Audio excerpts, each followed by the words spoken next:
to the World Health Organization, as of 2006, there were only 42 psychiatrists per 100,000 citizens and only 20 psychologists per 100,000 citizens in Nigeria. Now, fast forward to more recent times, and this number I'm about to quote is not by the World Health Organization, but the figures are claiming that a wide range of about 21 million Nigerians to 64 million Nigerians today suffer mental illness. But you know what is more disturbing? It is the fact that we still think that mental health issues belong to the West. This is Chit Chats the Classroom, and on this episode, I've got a representative from Mentally Aware Nigeria Initiative, Mani, here to discuss depression and mental health issues amongst Nigerians. You should stick around. Chit Chats the Classroom, real people sharing true life stories. My name is Chisom Maduke. I've got a representative from Mentally Aware Nigeria Initiative, Shola Ogumbi. Thank you so much for making our time to have this conversation with me. Thank you so much, Chisom. It's a pleasure to be here. Thank you. What is MANI and what do you do for your organization? Okay, so the acronym MANI stands for Mentally Aware Nigeria Initiative. What we do, we're an organization that's here to end the stigmatization that comes with mental health issues. And what do I do for MANI? I'm in charge of trainings. I'm in charge of campaigns, actually, but I focus more on physical outreaches, like going to schools and organizations for the Lagos chapter, because we're currently in 4 chapters. We're in Abuja, we're in Port Harcourt, we're in Ibadan, and in Lagos. Okay, so Abuja, Port Harcourt, Ibadan, and Lagos. Lagos, yes. Okay. All right. So let's just get to the business of the day proper. Okay. Every other time, someone is attempting suicide. But in this part of Africa, we still think it is an Oyibo sickness. How do we get people to begin to see mental health issues for what they really are? I think the first step would be to understand that mental illnesses is no respecter of persons, race or tribe or status. In fact, a lot of people think that depression comes with being out of a job only, or people that are poor. I mean, there are a lot of rich people that are going through depression. So I think the first important thing we should understand is that it's no respecter of persons, and that we're human beings, and there's no health without mental health. So many people focus on physical health, and we tend to forget that there's a mental health side to it.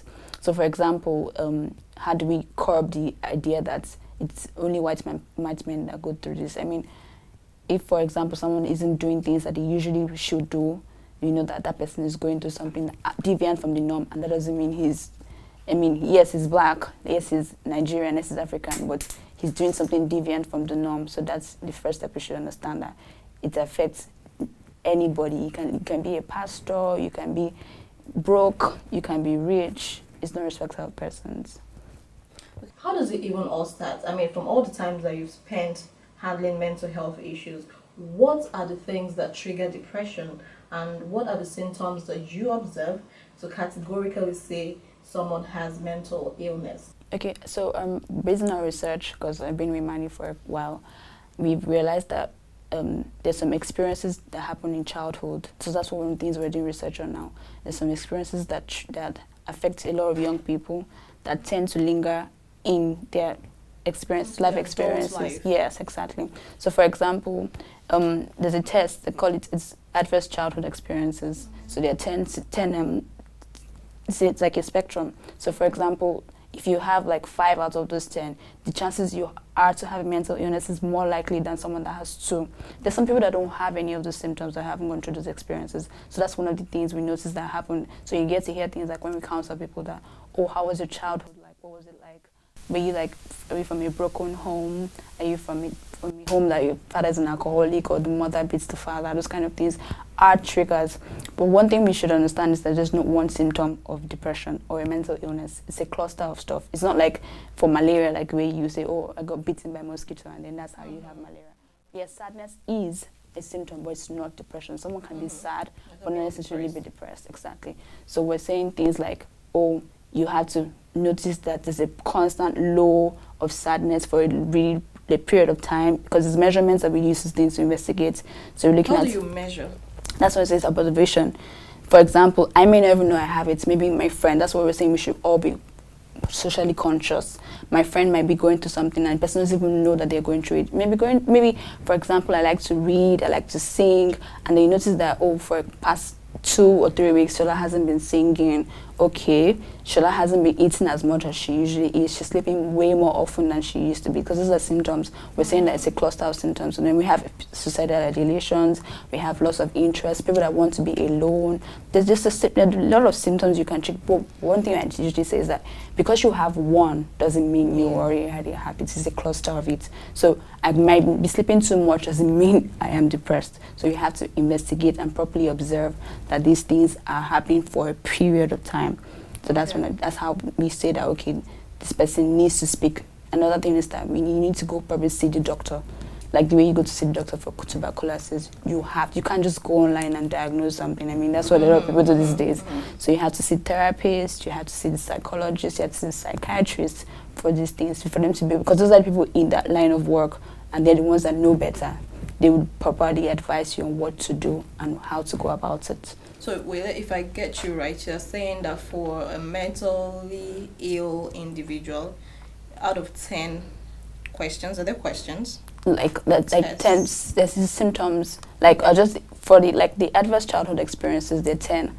So they're like, an example is, like I mentioned, an alcoholic parent, maybe abuse, sexual abuse, physical abuse. Those are part of so one has to be. You can even have one. Some people don't have any. And like some people have really awesome childhood. Yes, and they're fine. Some people have 5. I mean, some people have 2. I mean, there's a test. If you Google it, it's probably online. You could Is there anyone who has 5 and is fine in their adult life? That's why I said the chances are. We're not saying that you automatically are going to be bruised or scarred for life. We're just saying that there's a probability that it might not be depression. It might be anxiety. I mean, a lot of people get anxious. So imagine if you lived a life with constant neglect and you're feeling like, oh, I need to live to the expectations of my parents. You could get anxious really pretty easily, because you're probably thinking, oh, I haven't been able to achieve what it is I need to achieve. So, we're not saying you're automatically going to have it, but statistics say that 90% of the people that have these experiences, traumatic experiences, are most likely to have a mental illness. And one thing I need to understand is also that depression is a mental illness. Anxiety disorder is a mental illness. So there's a lot of mental illnesses that people don't even know exist. People just think it's people on the road that are walking naked are the only ones that that are the only ones that are mentally ill. So people with depression are mentally ill. People with anxiety are mentally ill. People also on the streets with psychosis or schizophrenia are mentally ill. What first aid can be offered to someone you observe has mental illness or around me? Okay, what can I do? What I usually say, because a lot of people ask me these questions, I feel that support system is the first aid to any mental illness. So, for example, like I mentioned, that I noticed that you haven't been your usual self, or let's go out, and you're like, no, I just want to be by myself. It's fine to want to be by yourself, but when it's consistent. Sometimes. Yes, exactly. When it's consistent, like every 5 times I've called you, you're probably not picking up, you just want to, then I have to be like socially conscious. That's why we're saying people should be better people, because I may never know I'm going through something. It's because you're there for me. So support is the family, friends, bosses at work, colleagues. It's important for everybody to be consciously aware of. Okay, like I noticed that a friend of mine hasn't been posting on her WhatsApp stories, and that was something how I knew that she was going through a mental illness, because I just figured out that she's usually posting every other day. But this past couple of weeks, she hasn't been. So I called her up and I'm like, hey, what's going on? How are you? And then she's like, oh, I had a relapse. And I'm like, I didn't even know that you had a problem. Yeah. She seemed fine. Like, she was doing well. It's just because she had a relapse and she had stayed off her meds and she had to go back to the hospital, and that's why she was off. And I'm like, okay, now I'm going to be your reminder. I'm going to be the person that tells you, have you taken your drug today?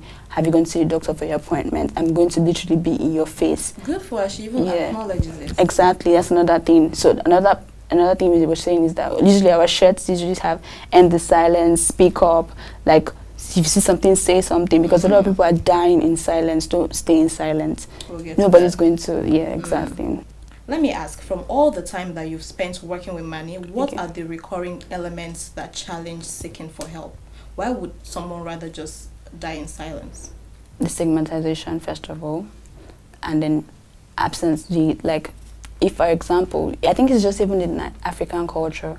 So I remember there was a lady that called, her daughter had called in and said that she needs to speak with a counselor. So maybe she didn't, I think, I can't remember what exactly the scenario was, but she couldn't keep up with the call, so she said, I'll call you back. And then, so the next time I called, it was her mom that picked up the phone. And her mom is like, okay, yes, who do you want to speak with? And I mentioned her name, and she's like, why does she need to speak with a counselor? Like, who told you she has a problem?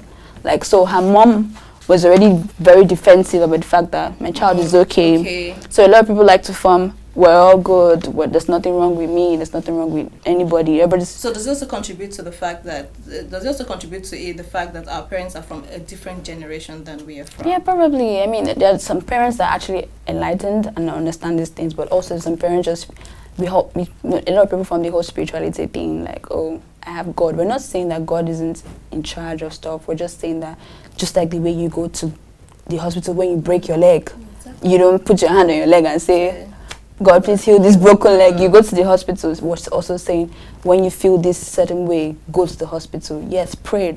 I mean, some people are very religious and believe that God is in charge of everything, which he is, but you also need to understand that I'm fine is like the biggest scam ever. Yeah. If you're not fine, say you're not fine. Yeah. Yeah, then that reminds me of a couple of tweets I saw, and then someone made very light of it, and I thought, oh, okay, this is sheer ignorance. Someone said, a Nigerian is depressed in this our Nigeria. Like, LOL. I was like, just imagine. I mean, that's enough to make you think.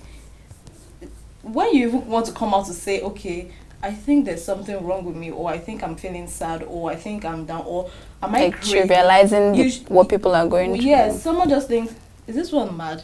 People have gone through, what are you talking about? I think an even more important thing is that a lot of times we have this ideology that my own is bigger than your parents, bigger than your problem. So for example, I thought you haven't eaten, you're already like, I haven't eaten since yesterday. It's like a competition. It's like everybody's constantly in a contest. I think if we're generally aware that, oh look, it's not a fight, we're not winning anything, nobody's winning anything out of who is suffering the more, maybe people will be more able to speak up.